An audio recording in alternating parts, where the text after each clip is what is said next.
There is a building over here, a tall building that has NASA's logo on it. That is NASA headquarters here at Kennedy Space Center. Now, if you'll pay attention to the waterways on the sides of the road, we have been seeing quite a few alligators, some wild boar. The other day we saw a bobcat and a baby, and our bald eagles are back for the season.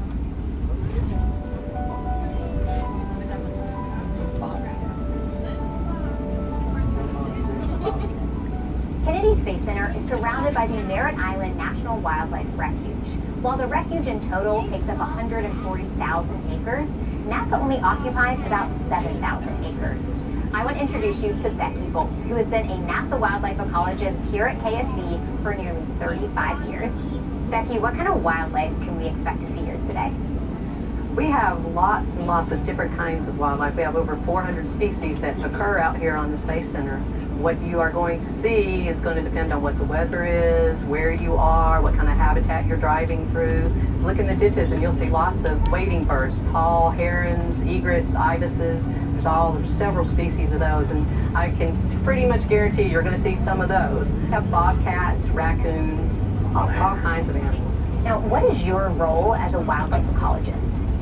One of the main things we do is support operations. So people always think, oh, that's launch. Well, Kennedy Space Center is big, and we have a lot of employees. It's like a city. We have lots of roads, we have lots of buildings, and so there's lots of maintenance and construction and taking buildings down that are old, that aren't used anymore. So anything that might impact the habitat or wildlife, we have to go out and we check it out. And we work with the project managers to make sure that animals aren't harmed, or things need to be, like gopher tortoises are notorious for this. They go places where they shouldn't be, and sometimes we have to move it. We also support launches. We do a lot of research because we help the land managers, which on Kennedy Space Center, the land managers are the Fish and Wildlife Service, because this is a wildlife refuge. We provide them data to know how to manage their habitats. We have federally listed scrub jays and federally listed beach mice. There's probably some watching us right now.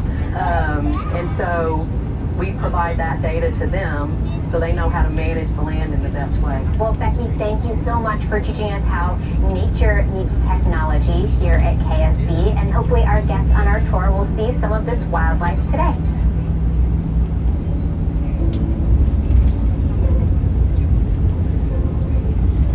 You are now approaching the Vehicle Assembly Building, or as NASA calls it, the VAB. Now, if you look down the road here on the left-hand side as we pass by, the buildings that you see over in the distance, that is all SpaceX facilities. That's where Hangar X is located, and they are in the process of building a gigabay that will house the Starship when it comes here. Out in space. What about when you're standing next to a skyscraper or a really big bridge? Well, I feel about as small as an ant right now. I'm standing inside the Vehicle Assembly Building trying to grasp how large it really is in here. It has 4 bays. Each bay has 2 large horizontal doors below it and 7 smaller vertically opening doors above it, tall enough to fit the world's largest rocket through. In fact, these are the largest doors in the world. Construction of the VAB required 65,000 cubic yards of concrete, 45,000 steel beams, 1 million steel bolts, amounting to almost 100,000 tons of steel. Notice the flag painted on the outside of the VAB? It's the size of a 21-story building. The blue section alone is the size of an NBA basketball court. Each star is 6 feet across, and each red and white stripe is wide enough for this bus to drive down. And the entire VAB? It's so huge that the Roman Colosseum would fit on the roof with room to spare for a parking lot.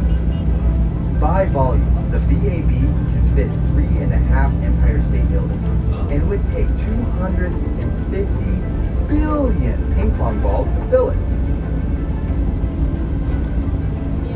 It was built in the 1960s for the Apollo program. Every Saturn V rocket that sent humans to the moon was assembled right here. Every space shuttle mission also assembled within these same walls. After the space shuttle program, a major renovation to the inside of this building began to accommodate NASA's next generation of rockets, the Space Launch System, or SLS.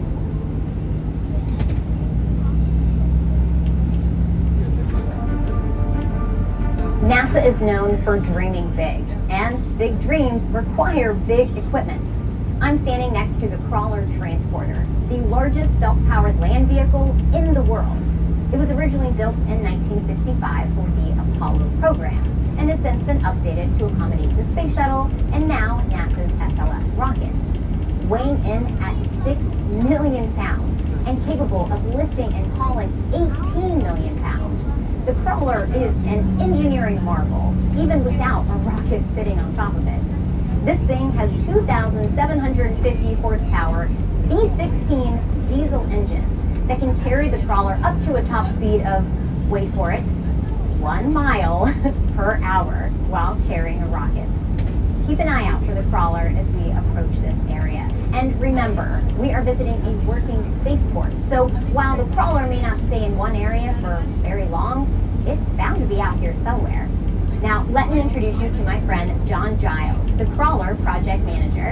I'm standing in front of Crawler Transporter number 2 at Kennedy Space Center. Crawler Transporter 2 is used for the SLS program to take the launch vehicle back and forth to the pad, to move the rocket from the Vehicle Assembly Building, or the VAB as we call it, to the launch pad. A certified operator carefully maneuvers the crawler underneath the mobile launcher where the SLS is stacked. We then pick up the mobile launcher and the SLS rocket together and slowly, very slowly, carry it to the launch pad. It's a 4.2 mile trip that takes 7 to 8 hours. We'll roll over a specifically prepared crawler weight that consists of river rock anywhere from 8 to 12 inches thick. Below that is limestone that's 4 to 5 feet thick that is hydraulically compressed. And then below that is another 20 to 30 feet of sand which supports the weight of the crawler and the mobile launcher as we roll over top of it. I'm going to pause it there and just point out some things to you. That very tall building that you see right there, that is the Vehicle Assembly Building. It's 525 feet tall and 518 feet wide. It has 4 gray high bay doors. You see 2 of them on this side. There's also 2 on the east side.